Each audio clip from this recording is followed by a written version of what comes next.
Okay. Not anymore, they're like 3 lanes, 4 lanes wide, and golf Okay. cart runs, and go on and on.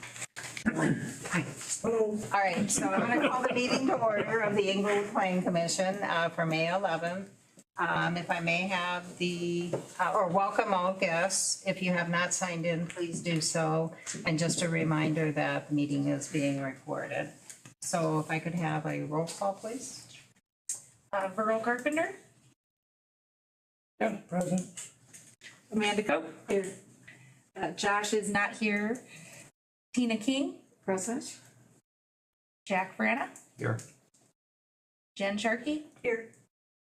Chris Thomas. Here. Jeff Peters. Here. Susan Ralston. Here. And Nick is not here. Austin Boudreaux.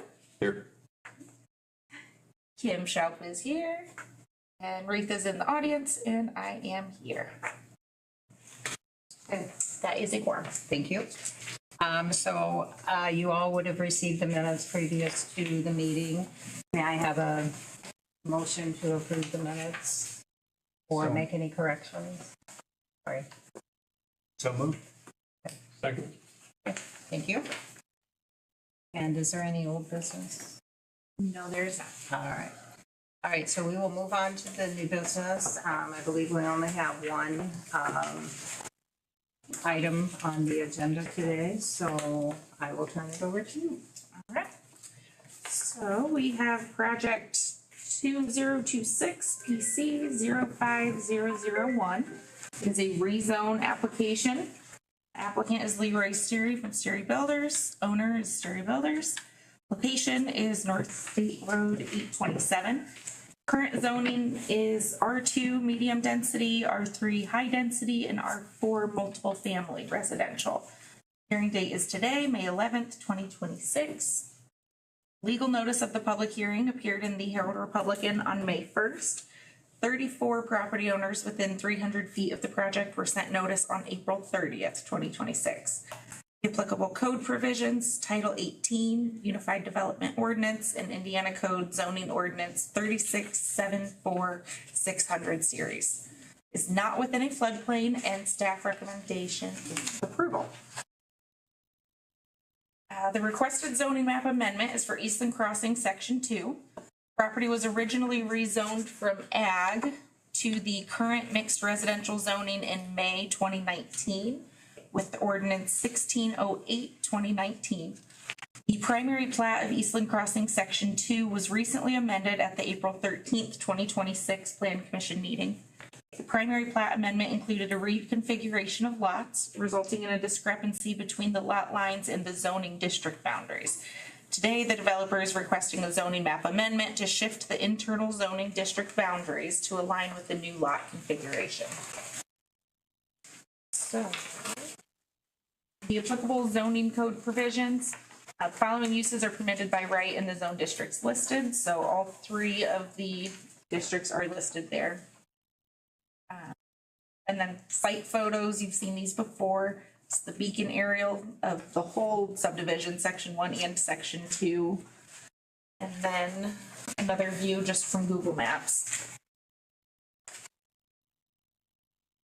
Contextual zoning and land use. This property is zoned mixed residential, including R2, medium density single family district, R3, high density single family residential, and R4 multiple family residential. Surrounding land uses include north is ag, east is ag, south is R2 medium density single family and ag. West is R1, R2, R3, ag, and then I1 low intensity industrial across 827 there.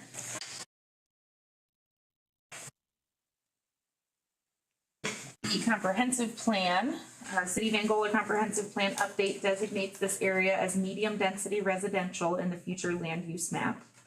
Principle 1 of the comprehensive plan is manage community form and growth. The objective 1.2, utilize the land classification map and land classification plan map as the foundation for zoning decisions. Objective 110, encourage a broader range of housing types and mixed densities to better meet the needs of older residents and to appeal to younger families and the workforce in Angola and Steuben County. No public input was received. In conclusion, staff are in support of the zoning map amendment as the intent of the parcel has not changed. Staff are excited to see Section 2 of Eastland Crossing begin and would like to congratulate Sturdy Builders on such a successful Section 1.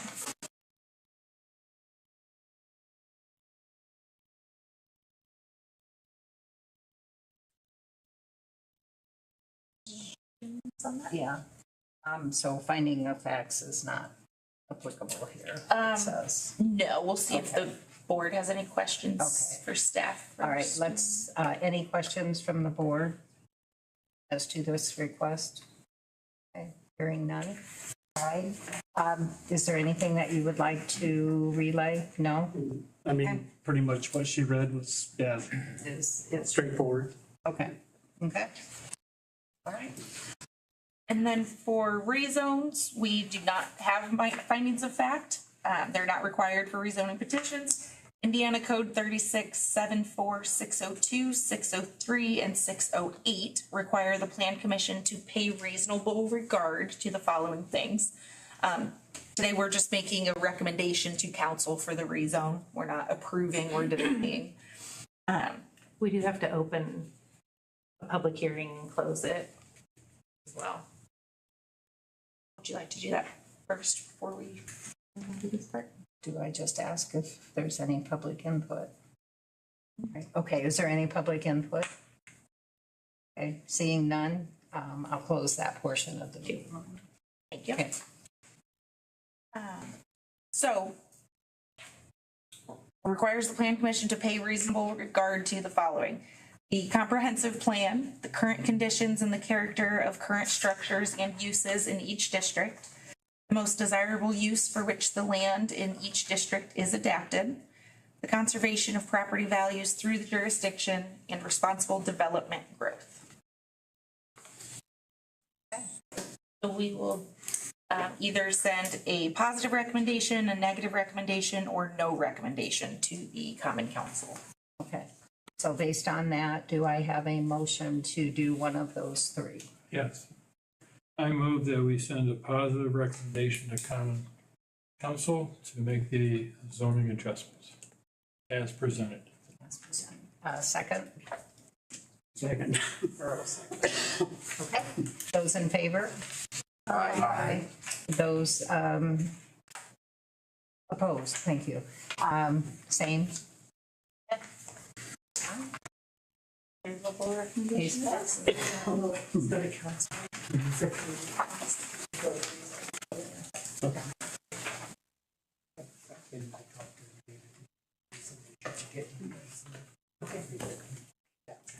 Okay, so. Thank you, guys. Thank you. That is all we have for new business. Okay, so is there anything else to discuss? There's a report. So I was just going to let you guys know, we did find, I think, a replacement for Steve White finally. I have to talk to the county commissioners, to just make sure, but I'm meeting with that potential replacement this week to just make sure that he wants to do this. But he will be the ETJ replacement for Steve White, and so that will go to the county commissioners for their appointment of him, if they're okay with that. And then we also, I think, and that really isn't for this board, but we found a BZA alternate for our ETJ as well, which is Tom Soman for a BZA alternate. So that will be great because he can only do it if an ETJ rep is out, but it's just nice to have some of that. So we will be fully staffed with our ETJ person to replace Steve White again, and then we will have something for an alternate for BZA as well. And then I know, Jeff, you're going to give your report, and I can just mention it during that, or you can mention that you'll be on the new committee there. You want me to go? So this is what happened at last week's County Plan Commission meeting. They vacated a right-of-way on Turkey Lake. And the owner was happy about that. And then they formally terminated the plan director for cause. Commissioner Laughlin shared the county is looking to split the building director and plan director into two separate positions rather than having one position as it was. They are in the process of writing job descriptions. They have to get the compensation approved, et cetera. That should take a couple of months. Is that about right? Nailed it. Once again, once the process is complete, then the plan commission will advertise and hire a new plan director. Until then, the workload is being spread over the remaining volunteers. Many people from the plan commission they've volunteered their services to help out the current staff.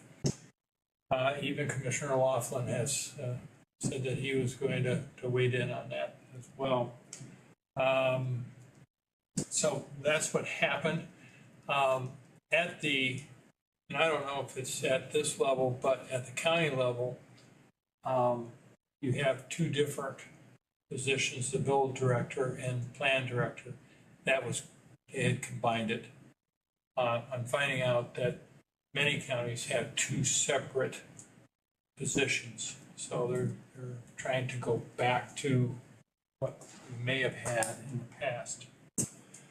Then we got into a fairly spirited discussion about casinos and data centers for zoning and what regulations we would need for that. So Commissioner Laughlin sort of kicked it off, and Austin and Jake Cox chimed in, and then I chimed in saying, well, the city of Angola needs to be involved because, we're the biggest city here and we should have all voices. So, so that's when I I talked to Aretha today and she appointed me to be on that committee. So I'll be joining that committee, although I still don't vote on it. I'll be there to put my 2 cents worth in. We should be getting an appointment from the city of Ashley tomorrow night or Wednesday morning, which I'll refer to you once I get it. And then they're also looking for representatives from Hamilton, Orland, Fremont, and Hudson. And then probably a few others which they'll have a specialty like environmental, water environment, and so forth, because I guess some of these data centers can take a lot of water. And what do you do with that water? And, So is this a power. committee that will look at updating the county's ordinances? Yes, so the purpose of it is to update our ordinances to address the potential for, if something gaming comes in and or, data centers became a big part of that conversation as well. So, the committee's just there. The purpose of the committee is to make a recommendation to the board of, here's some potential changes that we should consider. I've already gotten some legwork started, so looking forward to volunteers. I already got a list of all the counties that already have those ordinances in place, so look for your assignment on the counties you're going to be contacting. Okay. Coming down the pipeline soon. And So in an effort not to recreate the wheel, right? Yeah.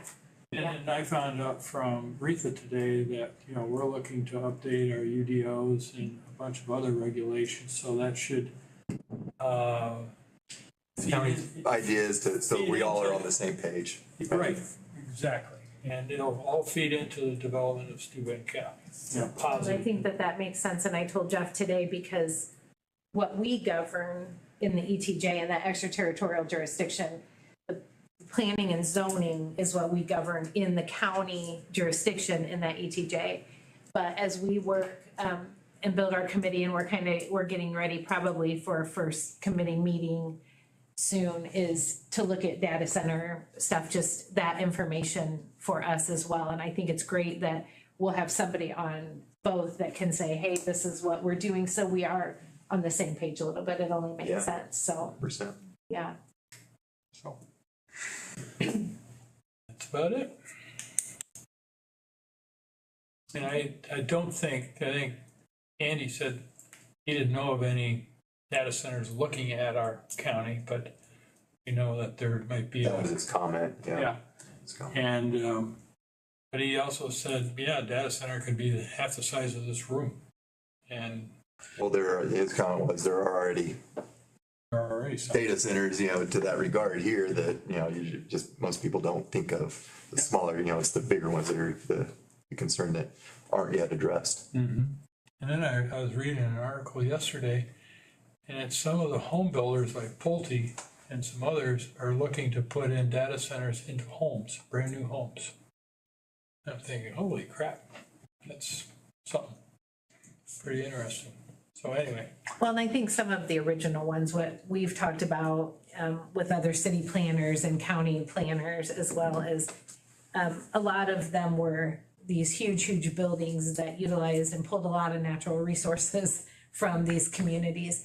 Microsoft in general, specifically after we met with somebody that said, they're great to work with. They do a great job recycling water and moving through, but some of the other ones, not so great.